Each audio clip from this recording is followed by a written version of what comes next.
If you love cookies and you're celebrating an occasion and you don't feel like making a cake, then stick around because I'm going to show you how to make an easy chocolate chip cookie cake that you can make for any occasion. It's one of my favorite recipes. You're not going to want to miss it.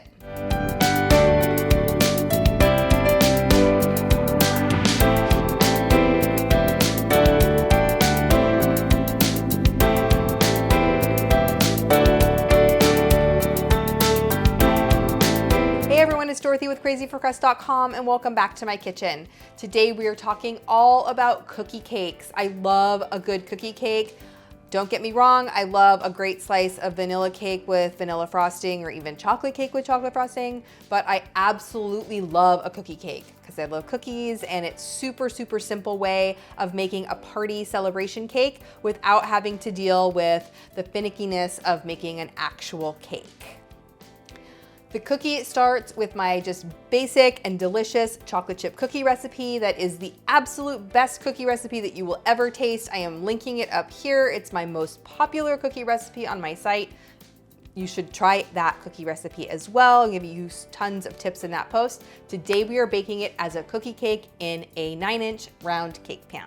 For more delicious desserts and easy recipes, be sure to subscribe to my channel. Now let's get in the kitchen. So let's get started making that cookie dough by adding a half of a cup of melted butter to a large bowl. It's one stick, use unsalted butter, melt it in the microwave. Love starting cookies with melted butter. One, it makes it easy to stir, no mixer needed. And two, it's just adds such great flavor when it mixes with all the brown sugar I'm going to add.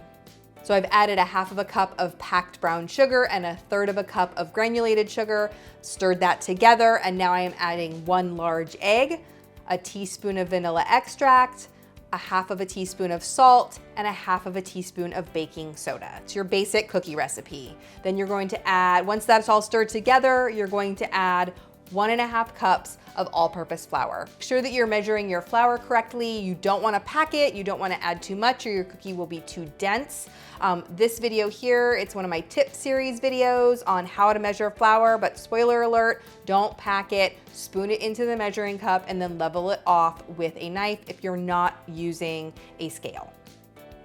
Once that's all stirred together, it's time for our mix-in. Today I'm keeping it simple by just adding 1.5 cups of chocolate chips. You can use any kind of chocolate chips that you want. You could add nuts to this, you could have chopped candy. There are so many different variations to this recipe.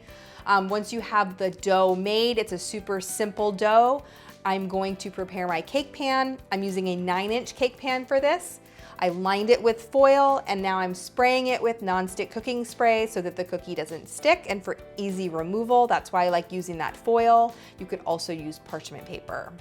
Then just simply press the cookie dough into the pan. Now when I'm making cookies with this recipe, I have to chill them because of that melted butter, but when you're making a cookie cake, it doesn't matter if it spreads because it's in a cake pan, so we can just go ahead and bake it at 350 until a toothpick comes out clean. It'll be nice and golden brown on the top. Just once it loses that glossy sheen, then it's done baking.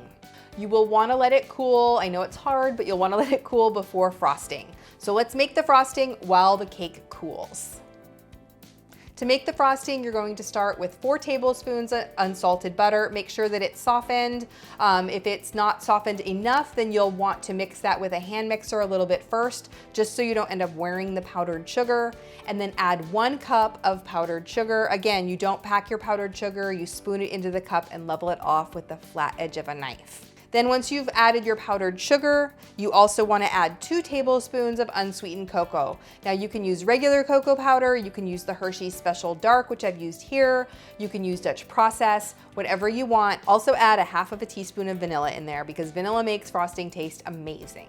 Also add 1/4 teaspoon of salt, and then to mix it together, since it's super crumbly, we need something that's gonna make it smooth out, and for that I'm gonna use heavy whipping cream. You're gonna add 1 to 2 tablespoons of heavy whipping cream. Start with 1, mix it, and only add more if you need it for consistency. Now you can also use milk, regular milk, non-fat, you can use non-dairy milk, but just know that the lower the fat content of the milk compared to the heavy whipping cream, the less that you'll need. Start with 1 to 2 teaspoons of it and then work your way up as needed for spreading or piping consistency. All right, once we have our cookie cake all cooled and we have our frosting, I've added my frosting to a piping bag fitted with a 1M tip. It's basically the only tip I use. It just makes that pretty swirl flour. You can use any tip that you want, but it's like my go-to all-purpose tip. I will link my favorite down in the comments, and then go ahead and pipe the edges, swirls around the edges. I like to just do some simple swirls. You can frost the entire cake if you want. You can do rosettes. Do whatever design that you want. And then of course you can't forget the sprinkles. Everything is better with sprinkles, and I love to add some rainbow jimmies on top of this cake. Now that it's all done, it is time to serve. This is perfect for a birthday. It's great for anyone or anytime you feel like a giant cookie. Let's taste this cake. I have my slice of cookie cake here. I can't wait to go eat it. That chocolate chip cookie, if you love chocolate chip cookies, you will obviously love this cake. It's soft because it was baked in that cookie pan, so it's a little thicker than like a traditional cookie. It's nice and soft, and that frosting is really rich and chocolatey. This is one of my favorite ways to make a cookie as a giant cookie cake. I know you're gonna love it. Leave me a comment and let me know, would you mix up the mix-ins, add sprinkles or nuts, and keep watching for even more cookie recipes.